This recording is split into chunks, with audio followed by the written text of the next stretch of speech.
राष्ट्र सर्वप्रथम, राष्ट्र सर्वप्रथम, राष्ट्र सर्वप्रथम, राष्ट्र सर्वप्रथम।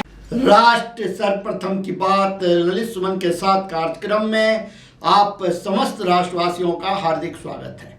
भारत के रक्षा मंत्री राजनाथ सिंह आज तीर्थ दानम महोत्सव के अवसर पर केरल के शिवगरी मठ पहुंचे। महोत्सव को संबोधित करते हुए रक्षा मंत्री ने कहा कि श्री नारायण गुरुजी ने न केवल इस क्षेत्र को बल्कि देश और विदेश को भी प्रभावित किया है। पश्चिम में मानवों के बीच बंधुत्व की बात की गई है, लेकिन भारतीय संस्कृति में मानव और समस्त जगत के बीच बंधुत्व की बात की गई है।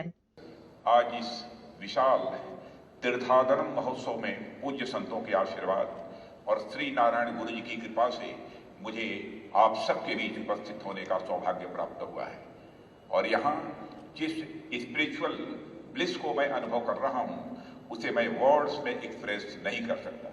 सबसे पहले मैं केरल की इस पावन धरती को शीश झुकाकर नमन करता हूँ और इस मिट्टी ने ऐसे ऐसे महान सेंट्स, फिलोसफर्स और पोएट्स पैदा किए हैं जिन्होंने अपने ज्ञान, भक्ति और साहित्यिक रचनाओं के माध्यम से न केवल आम जन के हृदय में उच्च आदर्श और मूल्यों की स्थापना की है बल्कि समस्त राष्ट्र को एक सूत्र में पिरोने का काम किया है।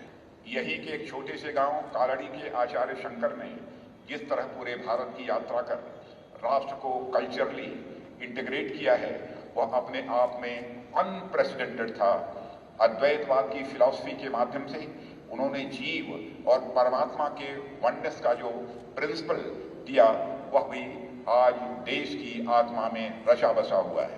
श्री नारायण गुरु जी भी निस्संदेह कल्चरल यूनिटी को समृद्ध करने वाली एक कड़ी का एक ऐसा नाम है जिन्होंने न केवल केरल की जनता को बल्कि समस्त भारत की जनता बल्कि मैं कहूँ बाहर के देशों के लोगों को भी समान रूप से प्रभावित किया है और उन्हें भारत और भारतीयता के साथ जोड़ा है।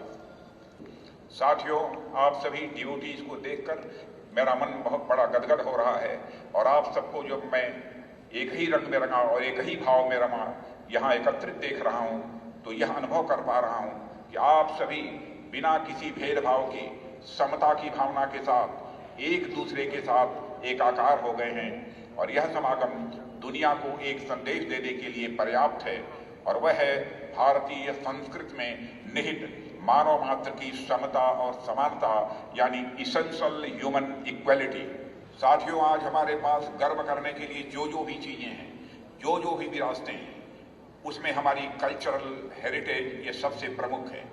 हमारी संस्कृति विश्व की प्राचीनतम संस्कृतियों में से एक है और इसने भारत देश के साथ साथ दुनिया भर के जीवन जीने की राह दिखाई है। लिबर्टी, इक्वलिटी, फ्रेटर्निटी और वर्ल्ड पीस के जिन सिद्धांतों की ओर आज दुनिया आगे बढ़ रही है इसके सूत्र हमारे भारतीय संस्कृति में ही दिखाई देते हैं। कई बार भारतीय परंपरा और चिंतन धारा पर यह आरोप लगता है कि यहाँ लिबर्टी, इक्वलिटी और फ्रेटर्निटी के कंसेप्ट पर अपेक्षाकृत विचार नहीं किया गया है।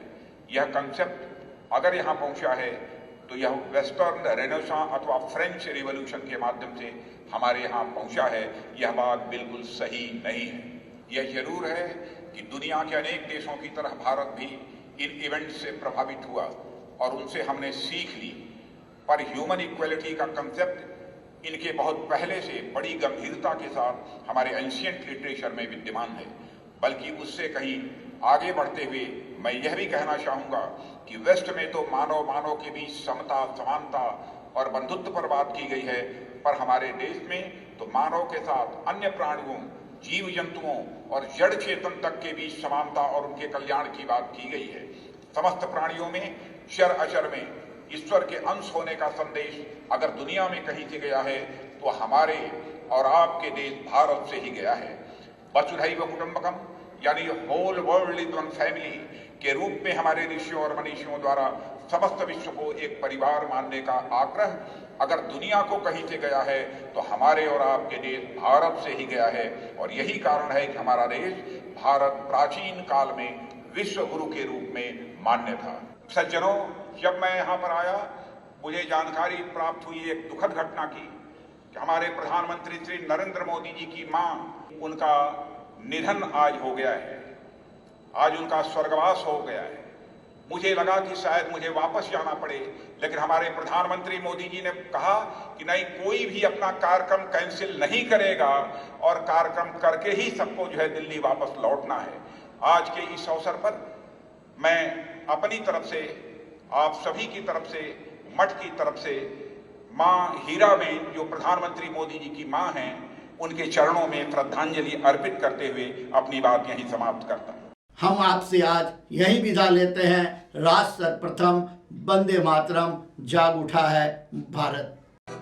राष्ट्र सर्वप्रथम, राष्ट्र सर्वप्रथम।